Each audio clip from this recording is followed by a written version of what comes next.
Mensajes positivos. En la primera lectura de la misa vamos a empezar a ver la segunda carta del apóstol San Pedro. Hoy vemos capítulo 1 del 1 al 7.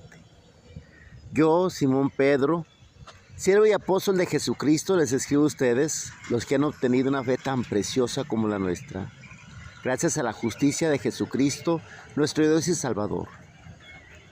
Que abunden entre ustedes la gracia y la paz por el conocimiento de Jesucristo, nuestro Señor. Su acción divina nos ha otorgado todo lo necesario para llevar una vida de santidad, mediante el conocimiento profundo del que nos ha llamado con su propia gloria y poder, por medio de las cuales nos han sido otorgados también los grandes y maravillosos bienes prometidos, para que por ellos puedan ustedes escapar de la corrupción que las pasiones desordenadas provocan en el mundo, y lleguen a participar de la naturaleza divina. Por eso, esfuércense en añadir a su buena fe, buena conducta. A la buena conducta, la inteligencia. A la inteligencia, el dominio propio. Al dominio propio, la perseverancia. A la perseverancia, la piedad. A la piedad, el amor fraterno. Y al amor fraterno, la caridad. Hermosas palabras que nos da San Pedro. Pero resulta que no es exactamente San Pedro. Esta carta se ha dicho siempre que es una especie de carta testamento en la que Pedro prácticamente se despide y deja como un testamento de lo que fue su vida, en fin, así se ha dicho que es una carta testamento. Junto con la carta de Judas, con la cual tiene mucha relación. De hecho, dicen que esta carta copia mucho de lo que dice la carta de Judas. Esta segunda de Pedro fue tardíamente incluida en la lista de los libros inspirados de la Biblia. Tuvo problemas para ser aceptada. Desde el siglo XIX muchos afirman que el autor no es Pedro el apóstol, sino un autor anónimo, partícipe de la tradición teológica pastoral de Pedro, alguien relacionado con él, y que él es el que presenta el testamento de su maestro. Lo hace debido a la existencia en las comunidades de enseñanzas y escritos de falsos maestros y falsos misioneros que no ofrecen el testimonio verdadero acerca del santo mandamiento o evangelio, como dice 2 Pedro 2:21. Y aquí que la segunda de Pedro como testamento exprese los últimos deseos del apóstol Pedro a los suyos, no solo con la finalidad de que distingan la verdadera enseñanza de la falsa, sino que crezcan en la gracia y el conocimiento de nuestro Señor y Salvador. Dice en el capítulo 3, versículo 18. En cuanto a los destinatarios de esta segunda carta de Pedro, no hay indicaciones muy precisas. Es posible que sean los cristianos en general, o sea, una carta católica. Por el tenor de la carta sabemos que a finales del siglo I, en estos cristianos de la segunda generación, se ha instalado el desgano y la desorientación, entre otras causas porque la venida del Señor se retrasa, opacando expectativas y dando lugar a opiniones hirientes acerca de que si nada ha cambiado hasta ahora, ¿por qué vamos a seguir creyendo en las promesas de Dios? Esta pregunta evoluciona rápidamente a otras. Si la venida gloriosa del Señor es lo que somete a juicio el error y la maldad, ¿por qué nunca llega? ¿Qué espera Dios para actuar? Vemos ahí en el capítulo 3, versículo 4. Y así ponen en duda lo que Pedro y los apóstoles enseñaron sobre la venida de Jesucristo y el juicio final. Como dice en la primera Pedro 4:7, el fin de todas las cosas está cerca. Vivan pues con sensatez y dediquen sus noches a la oración. Poco sabemos acerca de los falsos maestros y misioneros infiltrados en las comunidades. El autor da por entendido quiénes son y qué enseñan, por lo que no entrega datos para identificarlos. Quizás se trate de cristianos provenientes del judaísmo, precursores del movimiento gnóstico, que conocen bien la apocalíptica judía. Está claro que además de difundir enseñanzas erróneas, favorecen con su mal ejemplo conductas libertinas. Por las alusiones al Antiguo Testamento y el conocimiento de la apocalíptica judía, las comunidades destinatarias de la segunda de Pedro están en estrecha relación con el mundo religioso judío. por la calidad del griego empleado en la carta, están también en estrecha relación con el mundo grecorromano. Es probable pues que se trate de comunidades cuyos miembros proceden mayoritariamente del mundo judío, pero viven insertas en sociedades helenísticas. ¿Cuál es la teología que maneja esa segunda carta de Pedro? El propósito de la carta es fortalecer nuestra fe mediante el conocimiento creciente de Dios y de su Hijo Jesús. Dice en el capítulo 1, versículo 1 al 2 y versículo 8. Como hay errores de doctrinas y conducta que alejan a la comunidad de ese propósito, el autor las denuncia con valentía. La fe se describe como el auténtico conocimiento de Jesucristo en cuanto Señor y Salvador. Conocer se entiende en sentido bíblico, una íntima y permanente relación de familiaridad entre el discípulo y Jesús por iniciativa de Dios. Hay un falso conocimiento que no conduce a Dios ni a su Hijo y como consecuencia inserta de nuevo en la corrupción del mundo, del que Dios ya nos había sacado. Dice capítulo 2, versículo 20. En ese conocimiento son expertos los falsos maestros y su promesa de libertad. Capítulo 2, versículo 19. Que no es otra cosa que la vida libertina, pues dicho conocimiento justifica todo tipo de apetitos desordenados. Al conocimiento verdadero se llega por los escritos de los profetas y el testimonio de los apóstoles. Eso significa que tanto el Antiguo Testamento como los apóstoles están con sus palabras y escritos al servicio del recuerdo y práctica del mandamiento del Señor y salvación, como dice capítulo 3, versículo 2. Sin embargo, hay que entender adecuadamente lo que dijeron profetas y apóstoles.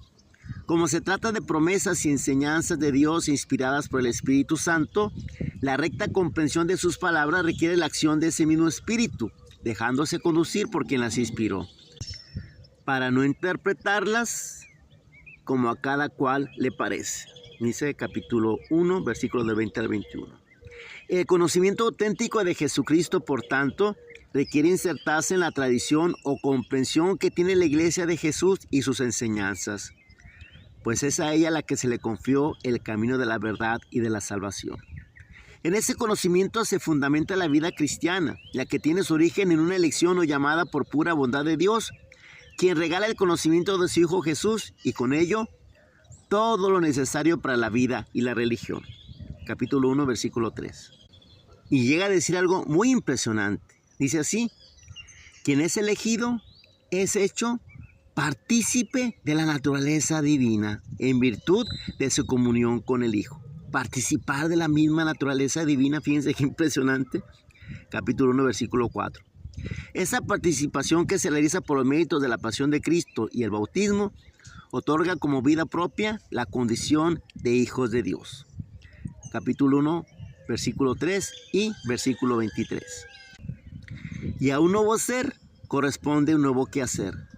Por eso la respuesta a ese don divino es la vida recta conforme a la condición de hijos de Dios, que es aquella que responde al camino de la verdad, la rectitud y la justicia.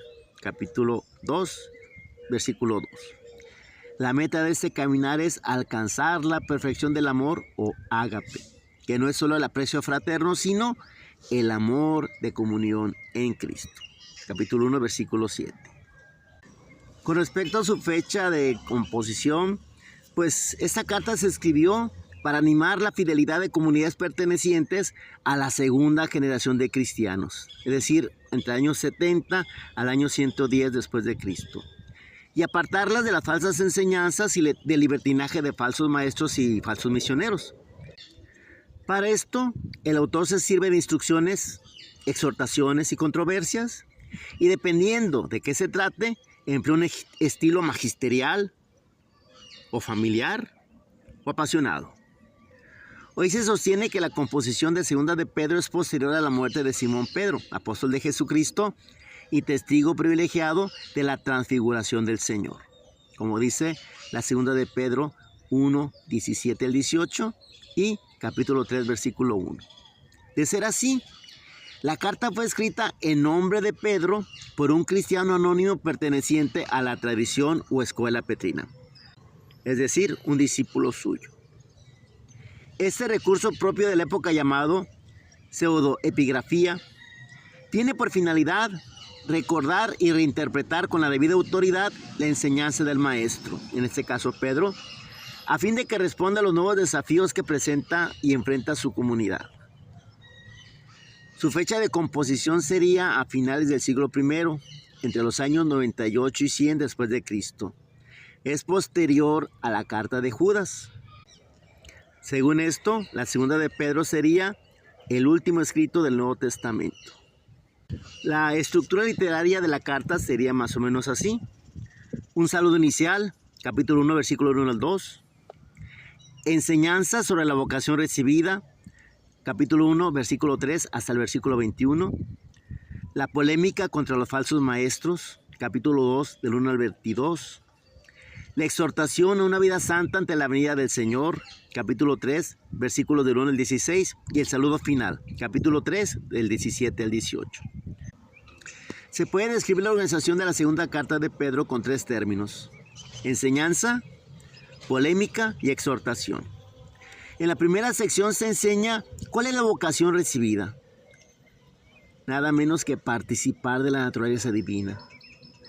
Y se invita a afianzarse en la verdad mediante determinadas virtudes por las cuales se alcanza la plenitud del conocimiento de Jesucristo. El testimonio de profetas y apóstoles ayuda a ello.